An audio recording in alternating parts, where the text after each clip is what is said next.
반갑습니다. 제자들교회 김경환 목사입니다.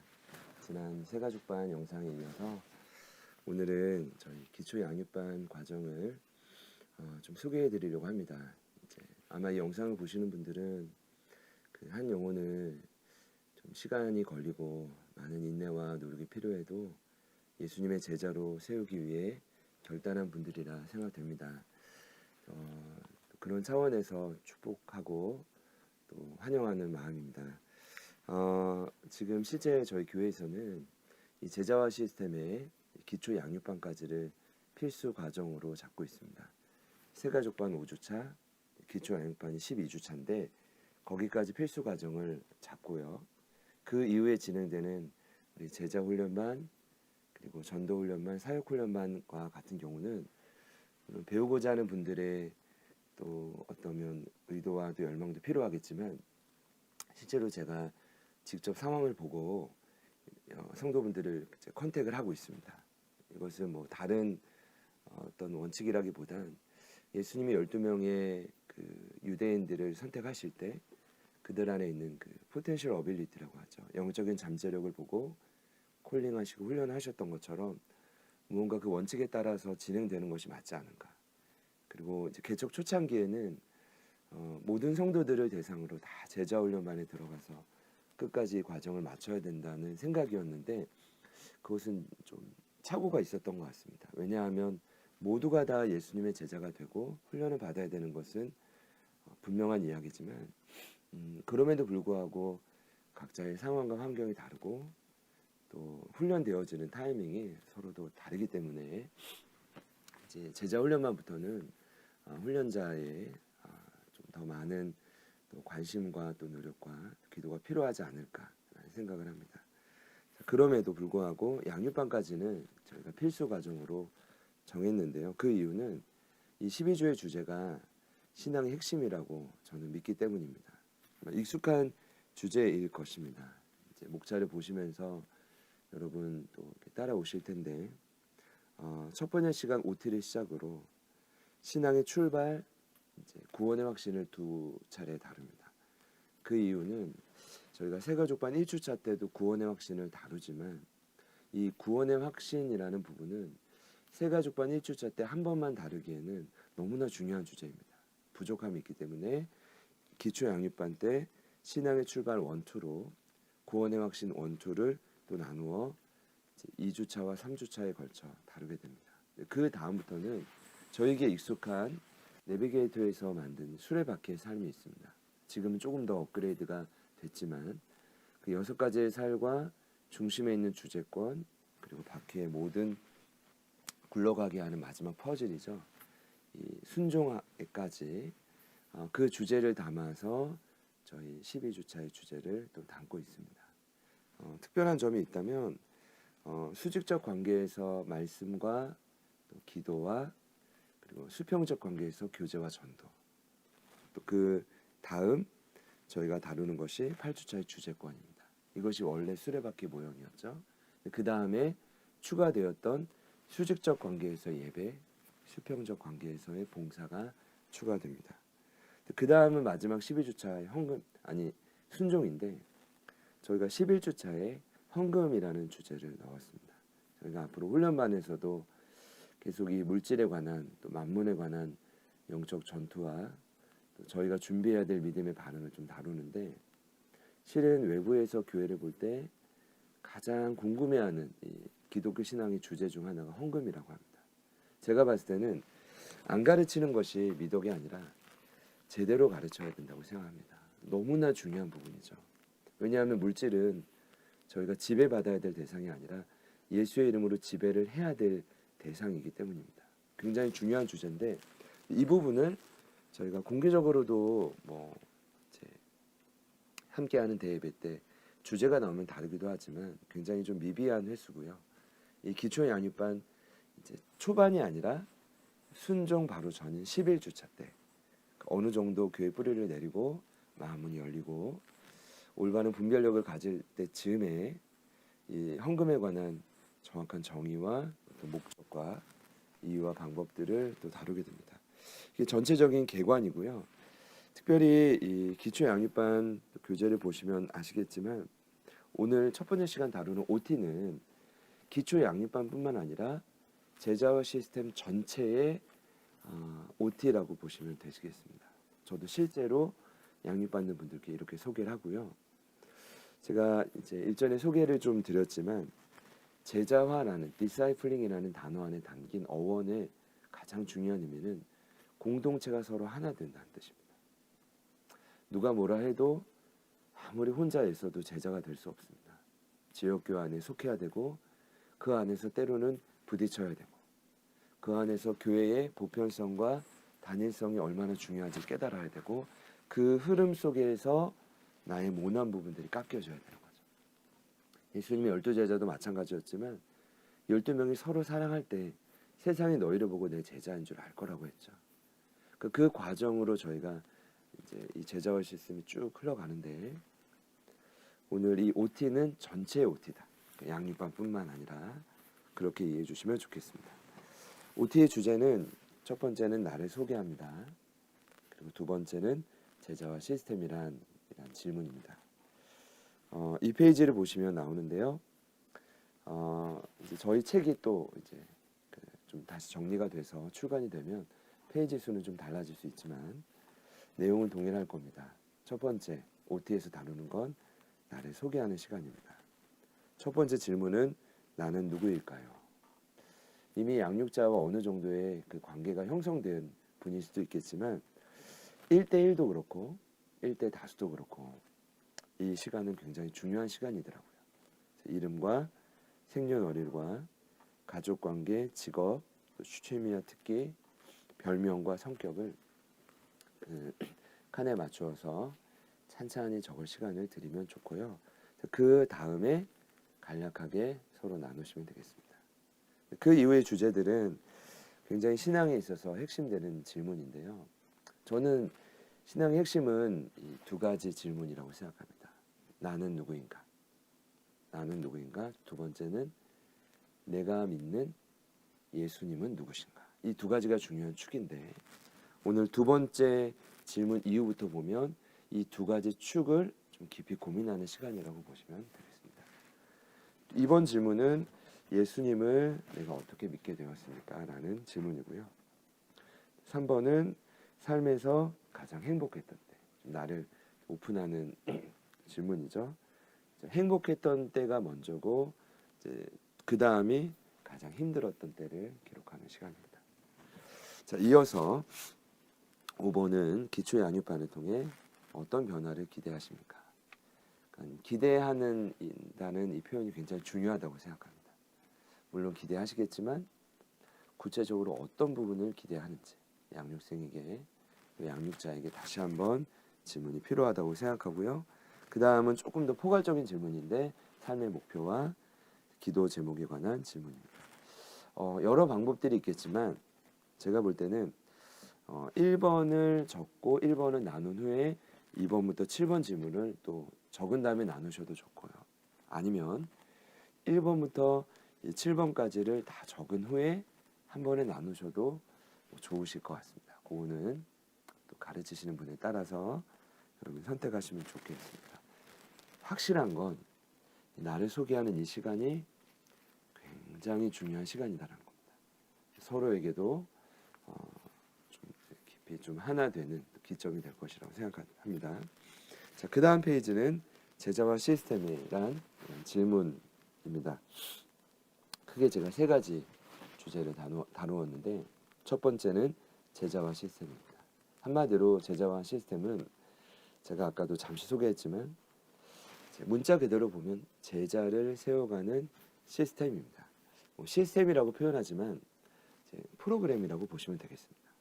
저희 교회도 이제 교회 이름처럼 제자를 세워가는 교회가 필요하다는 음성 때문에 9년 반 전에 개척을 했지만 목표는 한 가지입니다.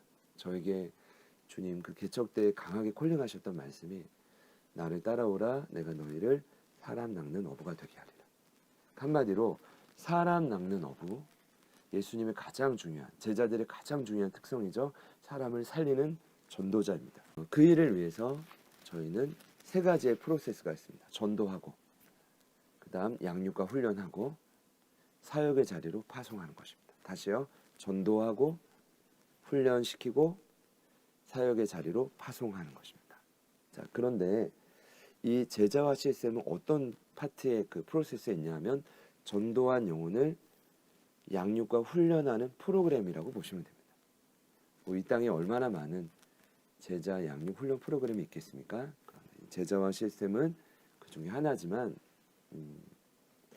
좀 특이성을 갖고 있다, 이렇게 소개하고 싶습니다. 일단은 첫 번째, 제자를 세워가는 시스템이고요. 두 번째는 아까 말씀드린 대로 제자화라는 의미는 공동체가 서로 하나 됨이라는 뜻입니다. 물론 궁극적인 목적은 사람 낚는 어부, 전도자를 세우는 것이 목적입니다. 그러나 그 이면에는 외적으로는 마르티스라고 하죠. 좀 증인의 삶을 살아가는 데 목표로 갖지만 내적으로는 일꾼입니다. 디아코노스.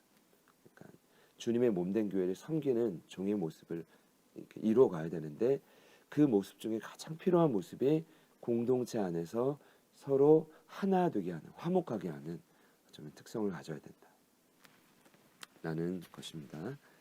자, 마지막 세 번째, 제자화 시스템에 소개하기 위해서 가장 중요한 의미는 제자의 개념일 거라고 생각을 합니다. 여러분, 제자는 어떤 뜻일까요? 문자 그대로 제자는 배우는 자라는 뜻입니다. 헬라어로 마데테스입니다. 이 뜻은 참 여러 의미가 있지만 실은 여러분, 누군가에게 무언가를 배운다는 것은 어려운 일입니다. 자존심이 상하는 일이고요. 제가 좋아하는 영화가 쿵푸 팬더인데 이유는 제가 서울신학대학교에서 처음 제자 훈련을 시작할 때 그 팀원들과 그러니까 제자 훈련하는 분들은 이제 반드시 이 쿵푸 팬더를 봐야 된다고 해서 제가 2010년도에 쿵푸 팬더 2를 봤던 기억이 있습니다. 그때 울면서 그 영화를 봤던 기억이 있습니다. 너무 감동이었는데 그 포가 용의 전사가 되기까지 스승 시프 밑에서 얼마나 호되게 훈련하는지 모릅니다. 장작도 패고 음식도 만들고 먹고 싶은 만두도 먹으면 안 되고 그 동역자들과 함께 그 고된 시간을 버텨내기 시작을 하죠. 근데 이게 배우는 것입니다. 그래서 예전에 과거 중국 무협 소설을 보면 한 수백 명이 그 스승 밑으로 특별한 기술을 배우러 가다가 다 떠나고 2명밖에 남지 않아요.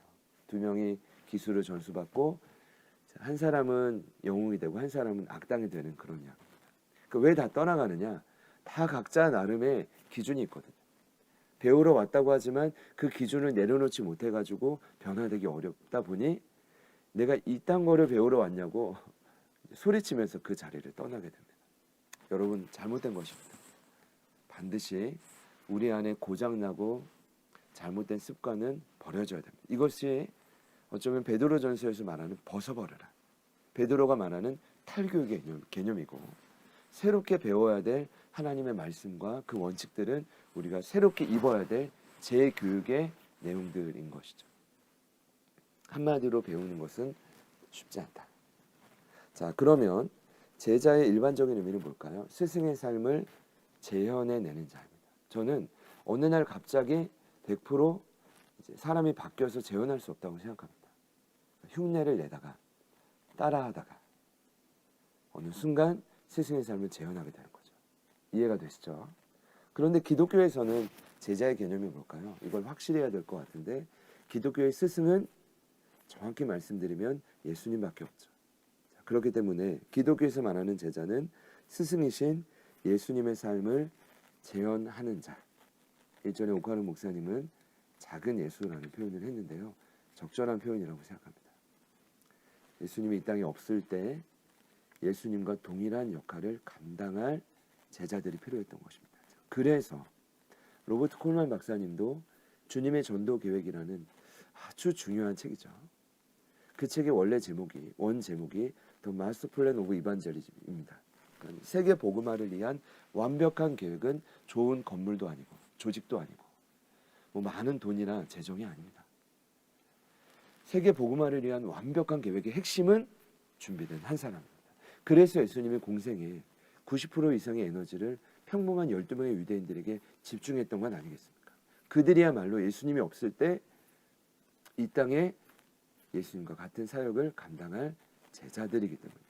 주님이 그 방법이 아니었다면 주님도 큰 대형 교회를 이루었겠죠.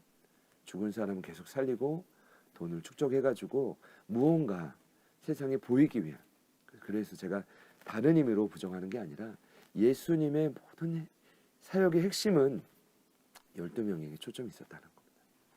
이해하실 거라고 생각을 하고요. 자, 두 번째는요. 제자화 시스템의 핵심 세 가지 요소가 있습니다. 자, 비전과 훈련과 복음인데요. 다시 한번요. 뭐라고요? 비전과 훈련과 복음입니다. 비전은 제가 꼭 이렇게 따로 정리를 해드려요. 양육생들에게 비전은 곧 하나님의 꿈입니다. 하나님이 이 땅을 향한 꿈이 많겠지만 저는 예수님이 부활하시고 40일 동안 이 땅에 거하실 때 제자들이 10번 이상 만나주십니다. 그 중에 5번이 지상 명령인데 그 중에 핵심되는 지상 대계명이 있죠. 바로 마태복음에 나온 지상 명령입니다. 하나님의 꿈이 있겠죠. 여러 가지가 있겠지만 개인적으로는 예수님을 통해 이 땅에 남겨진, 바로 교회를 향해 영혼들에게 남겨진 그 지상 명령이 꿈의 핵심이 아닐까요? 근데 마태복음에 나온 지상 명령이 무엇입니까? 그러므로 너희는 가서 모든 민족을 제자로 삼으라는 것입니다. 원문의 의미를 보면 동사는 유일하게 하나밖에 없습니다. 제자를 삼으라. 그것을 꾸미는, 그러니까 제자 삼기를 완성시키는 세 가지 분사가 바로 가서 세례를 베풀고 구원의 확신이죠. 그 다음이 가르쳐 지키게 하는 양육과 훈련입니다. 그러니까 이분이 이 땅의 교회의 머리가 되셨기 때문에 지금도 그분의 명령을 따라 꿈을 실행하지 않는다면 과연 목회가 온전할 수 있을까요? 하나님의 꿈을 실현하시기를 축복합니다. 첫 번째고요. 두 번째입니다. 이 꿈을 이루기 위해서 반드시 필요한 것이 있다면 훈련입니다. 물론 양육도 필요합니다. 여러분, 양육과 훈련의 개념은 다른데 제가 두 글자씩 또 맞추기 위해서 양육 대신 훈련이라는 단어를 썼습니다. 한마디로 마지막 제자 삼기의 퍼즐인 가르쳐 지키게 하라. 이게 바로 양육과 훈련인데요. 양육은 영어로 nurture라는 단어입니다. 무슨 뜻이냐면 어떤 식물에 물을 계속 주는 겁니다. 그러니까 양육자는 무조건적으로 참아주고 품어주고 먹이고 입히고, 때로는 원한다면 나의 필요를, 그 영혼들의 필요를 작은 호기심과 적절한 기도를 통해 채워주는 노력을 끊임없이 해야 되는 것입니다. 쉬운 일이 아니죠. 그런데 그것만으론 예수님의 제자가 될 수 없습니다. 반드시 때가 되었을 때 훈련의 요소가 가미돼야죠. 훈련은 디서플린이라는 단어입니다. 근데 놀랍게도 이 디서플린에서 제자라는 디사이플이라는 단어가 나오게 되었죠.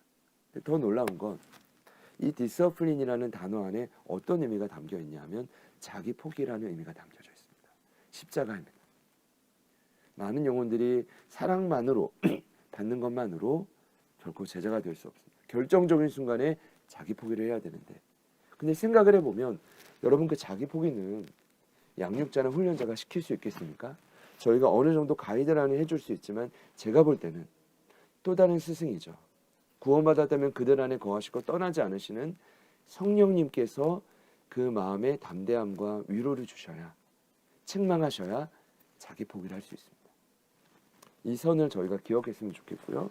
여기 디모데전서 4장 7절에 보면, 저도 기록을 좀 해놨지만, 망령되고 허탄한 신화를 버리고 경건에 이르도록 내 자신을 연단하라. 바울이 디모데에게 했던 말씀입니다. 거기 나오는 연단이라는 뜻의 동의어가 있습니다. 바로 연습, 그리고 반복, 그리고 습관입니다. 그것을 강조해야 될 필요가 있고요. 마지막 세 번째 요소는 바로 복음입니다. 아무리 하나님의 꿈과 이 비전을 위해서 훈련 시스템과 어떤 양육 프로그램이 있다 칩시다. 자, 그럼에도 불구하고 그들에게 그 시간 안에 전하는 내용이 복음적인 메시지가 아니라면 여러분 앞에 있는 영혼은 변화될 수 없을 것입니다. 자, 그래서 제가 늘 제자화 시스템을 소개할 때 저희들 안에 있는 내용은 헤아려 물론 새 것은 없지만 이 내용은 복음적인 기준으로 내용을 정리해서 담아놨다는 것입니다. 그것에 대한 자부심이 있고, 그렇기 때문에 매 시간마다 복음을 전하는 전도 현장이 되는 거죠. 양육과 훈련 시간이지만요. 예수님은 어느 정도 시간이 되었을 때 아마 3년의 공생의 중반쯤 되었을 텐데요. 가이사라 빌립보라는 황제의 도시에서 그들에게 처음으로 제자도를 가르치셨습니다. 아무든지 누구든지 나를 따라오려거든 자기를 부인하고 자기 십자가를 지고 나를 따라오는 것입니다. 예수님이 끊임없이 제자들에게 복음적인 메시지를 복음이신 장신이 가르쳐 주셨던 것처럼 여러분이 만일 양육과 훈련 프로그램에 다른 것을 가르친다면 영혼들은 변화되지 않을 거고 만약 복음을 가르치신다면 영혼은 바뀔 것입니다. 자, 모든 기독교 훈련의 목표는 변화 아니겠습니까? 변화가 안 된다면 모든 양육과 훈련은 재고해 봐야 되는 거 아니겠습니까? 자, 그렇기 때문에 이 각오가 핵심 세 가지 요소가 양육자에게 확실히 입력되어 있지 않는다면 아마 방향은 계속 흐트러질 것입니다. 세 가지 요소를 말씀드렸고요. 마지막 OT의 원칙을 소개하고 마칠 텐데요. 이제 일반적으로 훈련하는, 양육하는 많은 분들이 세우는 원칙 중에 겹치는 부분들이 있을 겁니다. 크게 5가지인데요. 제가 강조점들을 이렇게 표시를 해놨어요. 첫 번째, 삶의 변화를 통해 예수님의 제자로 세워지는 것입니다. 강조점은 삶의 변화. 아무리 강조해도 부족함이 없죠. 변화가 안 되면 모든 건 재고해 봐야 됩니다. 거기에 밑줄을 쳐주시고요. 두 번째는 우선순위입니다. 자, 같이 한번 읽어볼까요? 시작. 우선순위를 양육과 훈련에 둡니다. 훈련 기간에는 아프지도 말고 죽지도 말자. 국제전도훈련원에서 아프지도 말고 죽지도 말자라는 책이 있죠. 자, 오카노 목사님께 직접 훈련받은 분의 경험담과 간증이 담긴 책인데 아플 수도 있고 정말 죽을 만큼 고통스러울 때가 반드시 옵니다. 영적 공격과 우리 안의 연약함 때문인데요. 중요한 건 그럼에도 불구하고 이 시간에 우선순위를 두자는 거죠. 유명한 표현이 있죠. 예수를 믿어도 인류부터 삼류가 있다고 합니다. 삼류는 구원의 확신이 있지만 세상과도 동일하게 살아가는 양다리 신앙입니다. 이류는 11조와 봉사 등의 열심은 있지만 복음을 제대로 누리지 못하는 사람입니다. 그러니까 언제나 늘 무언가에 갇혀있고 비교의식에 갇혀있고 그러다 보니 자유하지 못하고 복음의 원칙을 잘 모릅니다. 안타까운 경우인데요. 근데 인류 신앙은 핵심은 대가지불입니다. 여러분이 직장이나 학업에서 최선을 다해서 무언가 성적을 올리기 위해 진급을 하기 위해 더 나은 열매를 맺기 위해 노력하는 것처럼 신앙생활에도 최선을 다해 집중해야 된다는 것이죠. 두 번째고요. 세 번째는 함께합니다. 시작. 훈련은 세상과의 분리, 죄의 해방이며 하나님과의 연합이다. 굉장히 중요한 원칙이죠. 훈련은 내 안에 있는 죄와의 싸움입니다. 분리하는 것입니다. 거룩함을 회복해 가는 것이죠. 반대로 이것만 강조해서는 안 되고 세상과의 분리인 동시에 그 빈자리를 하나님의 것들로 채워야 되죠. 그래서 예배가 필요하고 믿음의 교제가 필요하고 소그룹이 필요하고 무언가에 거룩한 하나님의 것들로 신앙의 모습들이 채워져야 된다는 겁니다. 세 번째고요. 네 번째, 저는 5가지 원칙 중 가장 중요하다고 생각하는데요. 다름 아닌 하나님의 임재. 하나님의 임재의 동의어는 아마도 하나님의 은혜, 하나님의 조명하심, 성령의 기름 부으심, 성령의 임재 이런 표현들일 겁니다. 왜 그러느냐? 요한일서 1장 5절에 사도 요한도 말했지만 하나님은 본질상 빛이십니다. 그분이 임재한다는 건 함께한다는 것이고 그분이 모든 훈련 가운데 시간 가운데 함께하셔야 빛이 함께하셔야 우리 안에 있는 어둠이 드러나죠. 여러분 그래야 세상과의 분리도 되고 하나님과 연합이 됩니다. 여러분 임재가 있기를 축복합니다. 여러분을 통해 그 기도가 끊임없이 이루어지셔야 됩니다. 그래야 양육과 훈련은 지속될 수가 있습니다. 마지막 5번째는 그 동그라미 3개 안에 여러분의 교회 이름을 넣으시면 되겠습니다. 저희는 제자들 교회 한국교회 열방을 세울 수 있어야 됩니다. 과거에는 제가 이렇게 적어놨어요. 제자 훈련은 결코 독과점이 아니다. 여러분 전도되고 양육되고 훈련된 분들이 얼마나 귀합니까? 그러나 그분들은 결국 파송을 받아야 됩니다. 물론 그 파송이 다 지역교회 밖으로 나가는 것은 아닙니다. 그러나 그 정도의 마음으로 저희들이 목표를 삼아야 되겠습니다. 이 땅에 지금 훈련받는 이 귀한 제자가 결국은 열방을 위해 쓰임 받게 될 하나님의 사람이다. 그러니까 우리 교회만을 위한 목표가 아니라 하나님 나라 전체를 향한 하나님의 그 꿈의 표적이다, 증인이다. 약간 그런 기대감으로 여러분이 선포해 주시면 감사하겠습니다. 자, 이렇게 OT의 내용을 진행을 하고요. 이제 적용과 과제가 있는데 반드시 적용은 그날 배운 내용을 새롭게 깨달은 점과 적용할 부분을 나눌 수 있도록 시간을 드리는 겁니다. 그러면 반드시 한두 가지를 깊이 나누게 될 겁니다. 두 번째 과제는 이제 근거 구절을 적어오는 것과 이제 암기는 이제 근거 구절은 이제 성경 표시된 부분 빈 공간이 있습니다. 거기에 말씀을 미리 적어오는 것이고요. 그리고 암기는 그 내용을 이해한 대로 소개하는 것인데 첫 번째 OT의 암기는 두 가지입니다. 핵심 세 가지 요소와 원칙 5가지입니다. 그래서 이것은 토시 하나 안 틀리고 암기하는 건 정말 어렵습니다. 그런데 이해하고 간략히 소개하는 겁니다. 비전, 훈련, 복음인 핵심 세 가지 요소인데 어떤 의미인지. 그리고 원칙 5가지는 아까 핵심 부분만 소개하는 정도면 충분할 것 같아요. 그리고 암송은요. 여러분 어떤 훈련이든 반드시 이 암송이 들어갑니다. 여러분 이렇게 도전하고 싶어요. 우리가 말씀을 암송하는 가장 큰 이유는 태초부터 있었던 말씀이 곧 예수님이기 때문이고 그 말씀이 이 땅에 오셨잖아요. 그리고 기록된 말씀이지만 비록 저는 이렇게 생각합니다. 말씀이 곧 예수님이다. 그럼 모든 제자와 시스템, 제자 훈련의 목적은 예수님을 닮은 건데 예수님을 닮기 원한다면 말씀을 가까이 해야 돼요. 이해가 되시죠? 그렇기 때문에 말씀, 암송은 암기와는 달리 토시 하나 틀리지 않고 기록된 말씀 그대로 외우는 것을 일단 1차 목표로 합니다. 이게 어려운 분도 있을 수 있지만 너무 어려운 분들은 그 이제 과제를 못하신 분들은 그날 암송 구절을 뭐 적어올 수도 있고 아니면 함께 읽으면서 과제를 점검할 수 있습니다. 물론 이 과제 점검은 다음 두 번째 시간에 시작하고 내용을 진행하게 됩니다. 자, 이상으로 첫 번째 오리엔테이션 시간을 마무리하겠습니다. 감사합니다.